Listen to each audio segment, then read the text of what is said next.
अम्बा अहल्या जी के जीवन पर पूज्यपाद गोस्वामी जी ने बहुत कुछ नहीं लिखा है।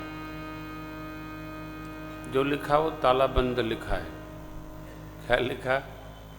गौतम नारी शाप बस उपल देह धरी धीर चरण कमल रज चाहती अब कृपा करहु कृपा करिए। गुरु जी ने कहा कृपा भाई, माँ को स्वरूप की प्राप्ति हो गई, भगवान का दर्शन भया, नेत्र झरझर झरझर अश्रु बहाने लगे। तब माँ ने कहा मुनि शाप जो दीना अति भल की। हे प्रभु, अब ऐसी कृपा करिए, पद कमल पर आगा रस अनुरागा मम मन मधु, आपके श्री चरण कमलों के पराग का मेरा मन रसपान करे। अर्थात मन जगत में न भ्रमे, मन आपके श्री चरणों के दिव्य कमल का पराग रसपान करे। सारा खेल मन का है। मन कहाँ रहे? चरण कमलों में रहे, आप में रहे। मैं कल परसों की कथा में आपसे ये निवेदन किया था, हम वो नहीं हैं जो दिख रहे हैं, हम वो हैं जहां हमारा मन रमता है। अपने मन का चिंतन करो, हमारा मन कहाँ रमता है। शायद कबीर बाबा का वो भजन है, मन लागा मेरो यार फकीरी। हाँ, मन कहाँ लगता है? मन भजन में लगता है, मन तीर्थ में लगता है, मन कथा श्रवण में लगता है, मन यजन में लगता है। आखिर मन इधर उधर की चर्चा में लगता है। हमारी जो रुचि है वो हमारे मन की स्थिति बताती है। कहाँ लगता है मन? सब यही मांगते हैं। बालिन जेह जौन जन्मों कर्म बस तह राम पद अनुराग। शबरी अम्मा अरे भगवान में वहीं प्रवेश कर गई। मन कहाँ लगता है? जहां मन लगे वहां हम रमे ना। धीरे धीरे धीरे धीरे मन को घसीट कर खींच कर और भजन में लगाया जाए। मन बड़ा विकट है, मन भजन में लगता नहीं साहब। बारंबार मैं स्मरण कराता हूं, उद्धव जी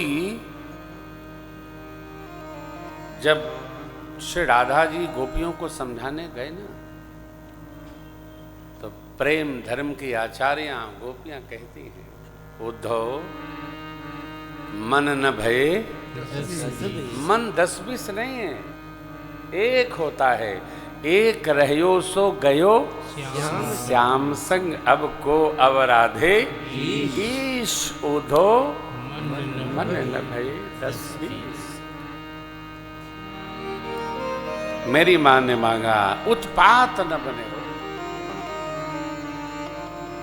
जानते हैं? सुख चाहता है ये मन। क्या चाहता है? सुख चाहता है।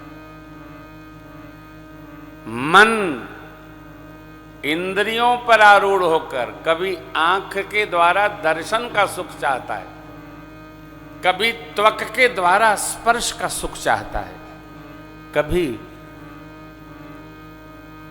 कानों के द्वारा श्रव्य भाव से सुनने का सुख चाहता है, कभी जिह्वा से रस पान करके रस का सुख चाहता है, कभी सुगंध का सुख चाहता है।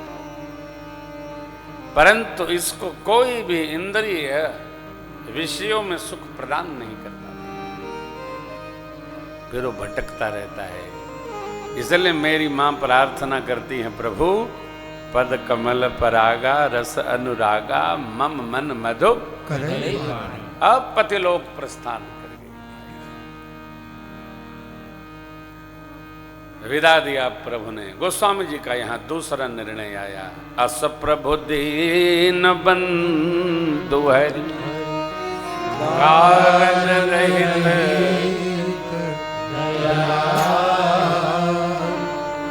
तुलसीदास छाड़ी कपट अस प्रभु कस।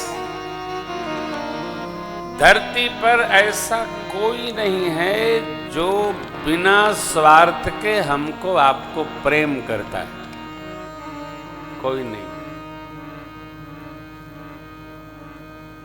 जिसका स्वार्थ रहेगा वही आपके चारों ओर चक्कर लगाएगा, और कार्य पूर्ण होते ही कहां के तुम कहां के हम, मिलते नहीं लोग। कल निवेदन किया था ना, आप यह तलाशो, लिखो, नोट करो, बनाओ, विचार करो कि आपके मन की किसको पड़ी है। देखो तो अपने मन की सबको पड़ी है, अपनी अपनी सबकी चिंता है, लेकिन आपके मन को भी कुछ चाहिए, उसको क्या सुख मिलता है, इसका थोड़ा चिंतन करो। और ये हे तुरहित जुग जग उपकारी, तुम तुम्हार सेवक असुरारी। किसी महात्मा को क्या लेना जगत वालों से, अपनी यात्रा करो। क्या करना, 3 दशक से राम कथा गा रहा हूं मैं। उंगलियों पर लोग मिलते हैं, थोड़े दिन चलते हैं, फिर गायब हो लेते हैं। हम यात्रा में हैं, लाला की कृपा है, साथी लोग चल रहे हैं, चल ही रहे हैं। क्यों? हर व्यक्ति स्वार्थ चाहता है, उसका क्या भला है। आपकी ये वो एक बात और ध्यान रखियो, कभी अपने ऐश्वर्य की, सुख की और दिव्यता की चर्चा औरों के कान तक नहीं ले जानी चाहिए। क्यों? सुनने वालों को माता पिता जैसे प्रसन्नता नहीं होती है, जलन और होती है। क्यों? अब हमारा ऐश्वर्य है तो आप हमको क्यों सुना रहे हैं, आपको हमको दोगे क्या? नहीं, काहे सताए दे रहे हो? कभी नहीं करना। एक कथा का सिद्धांत समझना, अपने सुख की, आनंद की, दिव्यता की चर्चा दूसरों से नहीं करना। करना पड़े तो घर में बैठे अपने भगवान से करना। प्रभु आपकी बड़ी कृपा है, बड़ी कृपा है सरकार, आपकी बड़ी कृपा है। आपने इतनी दी है, क्या कहना। सबसे बड़ा काम तो भगवान में आपने अपने में लगा रखा है, इससे बड़ी कृपा क्या हो सकती है। कौन समय है वो? किसी को समय नहीं है। समय अपनी गतिमान है साहब, दिया है परमात्मा ने, किसको नहीं दिया। जिसने जितने सत्कर्म किया उसको उतना दिया।